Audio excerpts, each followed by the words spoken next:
Justice काजी फायज ईसा की अहलिया Serena ईसा ने एक मरतबा फिर फेडरल बोर्ड ऑफ रेवेन्यू यानी एफबीआर पर इनके खिलाफ जानिबदारी का इल्ज़ाम लगाया है। इतलात के मुताबिक एफबीआर ने एक मरतबा फिर सरीना ईसा की जानिब से इनकी गैर मुल्की जायदाद के लिए आमदनी के जराये के हवाले से जमा करवाई गई दस्तावेजी तौज़ीह को रद्द कर दिया है। सरीना ईसा ने यह इल्ज़ाम फिर से दोहराया है कि एफबीआर ने इनका इनकम टैक्स रिकॉर्ड और बैंकिंग का रिकॉर्ड गैर कानूनी तरीकों से हासिल किया है और इसके बाद ये तफसीलात वज़ीर आज़म इमरान खान, एहतसाब पर वज़ीर आज़म के मुशीर शहजाद अकबर, वज़ीर कानून फ़रोग नसीम और साबिक़ अटॉर्नी जनरल अनवर मंसूर तक पहुँचाया है। उन्होंने सवाल उठाया है कि क्या इन्हें भी इन अफराद के टैक्स गोशवारों तक रसाई मिल सकती है। जियो न्यूज़ के प्रोग्राम आज शाहजेब खानजादा के साथ में दी गई खबर यह है कि अब तक एफबीआर की जानिब से सरीना ईसा को 4 नोटिस भिजवाए जा चुके हैं, जिनके उन्होंने जवाबात भी दाखिल करवाए हैं, लेकिन ब्यूरो की जानिब से हर मरतबा इनके दाखिल करवाए गए जवाबात पर एतराज़ात उठाए जाते हैं।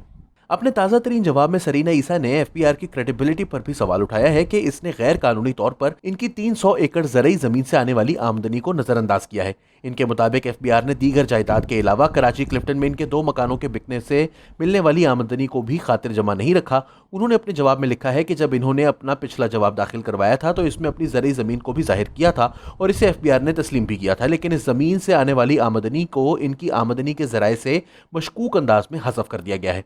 एफबीआर की जानिब से इनकी ज़रई आमदनी को नज़रअंदाज किए जाने पर हैरत का इजहार करते हुए उन्होंने कहा कि वो इन जायदादों पर अगर कोई मज़ीद तफसीलात चाहिए तो वो भी देने को तैयार हैं।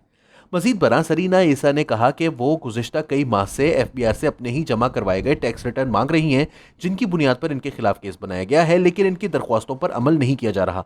मैं एक बार फिर इन दस्तावेजात तक रसाई दिए जाने का मुतालबा करती हूँ, जिनकी बुनियाद पर मेरे खिलाफ मुकदमा कायम किया गया है।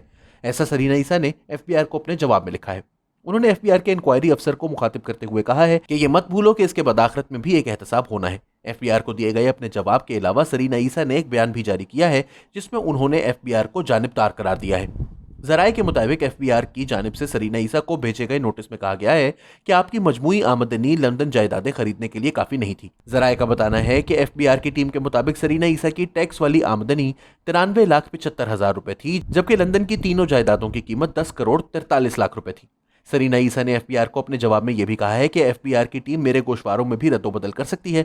जराये के मुताबिक सरीना ईसा का यह भी कहना है कि एफबीआर ने मेरी मुलाजमत की आमदनी को भी लंदन जायदादों की कीमत में शामिल नहीं किया। जराये का बताना है कि सरीना ईसा का एफबीआर को जवाब में यह भी कहना था कि मेरे इनकम टैक्स रिटर्न की तफसीलात भी नहीं दी गई। सरीना ईसा ने एफबीआर की टीम पर अदम एतमाद का इजहार करते हुए कहा है कि मेरे बेटे अरसलान ईसा की लीगल टीम ने वकालत से भी माजरत कर ली है। याद रहे कि सरीना ईसा माजी में भी एफबीआर के अलावा अदालत, पुलिस और एफआईए के इस तमाम कज़िये में किरदार के हवाले से सवालात उठाती रही हैं। जस्टिस काजी फायज ईसा को एक मौलवी जिसका नाम आगा इफ्तिखारुद्दीन था की एक वीडियो में कत्ल की धमकियां देने पर सरीना ईसा ने दरख्वास्त दायर की थी कि यह भी इनके शौहर को रास्ते से हटाने का एक तरीका था।